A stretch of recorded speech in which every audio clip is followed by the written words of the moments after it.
क्या खाड़ी देशों का आसमान बारूद के धुएं से भरने वाला है? क्या संयुक्त अरब अमीरात यानी यूएई अब इजराइल के साथ मिलकर ईरान पर सीधा हमला करेगा? एक इजरायली अधिकारी के दावे ने पूरी दुनिया की कूटनीति गलियारों में खलबली मचा दी है। मिडिल ईस्ट इस वक्त बारूद के ढेर पर बैठा है। फरवरी 2026 से जारी इजराइल, अमेरिका और ईरान के बीच की ये जंग अब एक ऐसे मोड़ पर आ गई है जहां से वापसी का रास्ता धुंधला नजर आ रहा है। बड़ी खबर यह है कि इजराइल की ओर से एक ऐसा दावा सामने आया है जिसने तेहरान से लेकर अबू धाबी तक हड़कंप मचा दिया है।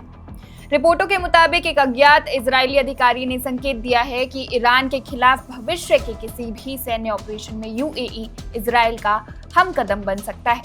लेकिन रुकिए, क्या ये सच है या सिर्फ एक प्रोपेगेंडा वॉर का हिस्सा? जमीनी हकीकत क्या है?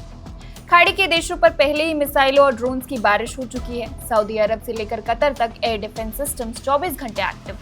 तेहरान लगातार पड़ोसी देशों को चेतावनी दे रहा है कि अगर उसकी जमीन पर हमला करने के लिए किसी ने भी इजराइल को रास्ता दिया या फिर उसका साथ दिया तो अंजाम बुरा होगा। क्या वाकई यूएई इजराइल का साथ देगा? क्या वो युद्ध में शामिल होकर ईरान पर हमला करेगा? इस पर यूएई का क्या कहना है, जरा सुनिए इस रिपोर्ट में।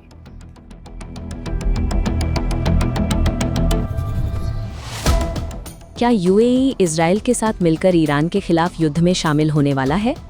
इजराइल से एक बड़ा दावा सामने आ रहा है जिसमें सुझाव दिया गया है कि संयुक्त अरब अमीरात ईरान को निशाना बनाने वाले भविष्य के सैन्य अभियानों में हिस्सा ले सकता है।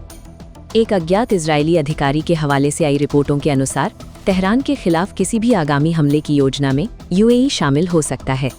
ये बयान मीडिया और सोशल प्लेटफॉर्म पर तेजी से फैल गया, जिससे क्षेत्र में पहले से ही व्याप्त तनाव और बढ़ गया। लेकिन जमीनी हकीकत काफी जटिल है। ये क्षेत्र पहले से ही एक सक्रिय और विस्तृत संघर्ष के दौर से गुजर रहा है। फरवरी 2026 के अंत से इजराइल और संयुक्त राज्य अमेरिका ने ईरानी ठिकानों पर बड़े हमले किए हैं, जिसके जवाब में ईरान ने कई मोर्चों पर व्यापक जवाबी कार्रवाई की है।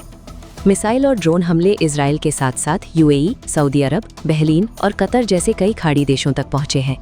इसके जवाब में खाड़ी देशों ने ईरानी हमलों की कड़ी निंदा की है और अपनी हवाई सुरक्षा प्रणालियों को सक्रिय कर दिया है, जबकि कुछ देशों ने बुनियादी ढांचे को नुकसान पहुंचने की सूचना दी है। इसी समय इजराइल और यूएई ने सुरक्षा सहयोग को और गहरा किया है, विशेष रूप से रक्षा प्रणालियों के मामले में। रिपोर्टों के अनुसार ईरानी खतरों का मुकाबला करने के लिए हवाई रक्षा समन्वय, खुफिया जानकारी साझा करने और मिसाइल इंटरसेप्शन क्षमताओं में सहयोग बढ़ रहा है। हालांकि जब आक्रामक कार्रवाई की बात आती है तो यूएई ने ईरान के खिलाफ हमलों में शामिल होने से बार बार इनकार किया है। अबू धाबी के अधिकारियों ने अतीत में भी ऐसी ही रिपोर्टों को असत्यापित और गलत बताते हुए खारिज किया है। उनका कहना है कि किसी भी बड़े सैन्य फैसले की घोषणा सरकार द्वारा आधिकारिक तौर पर की जाएगी, न कि गुमनाम लीक के माध्यम से। दूसरी ओर ईरान क्षेत्रीय देशों पर अपने खिलाफ कार्रवाइयों का समर्थन करने का आरोप लगाता रहता है। हालांकि सार्वजनिक रिपोर्टों में सीधे सबूत अभी भी सीमित हैं। जो स्थिति बन रही है वो न केवल एक सैन्य संघर्ष है, बल्कि विरोधाभासी सूचनाओं और गुमनाम दावों से प्रेरित एक सूचना युद्ध भी है। फिलहाल आक्रामक अभियानों में यूएई की संलिप्तता की कोई आधिकारिक पुष्टि नहीं हुई है, लेकिन पूरा क्षेत्र तनाव में है और संघर्ष के और अधिक बढ़ने का खतरा लगातार बना हुआ है।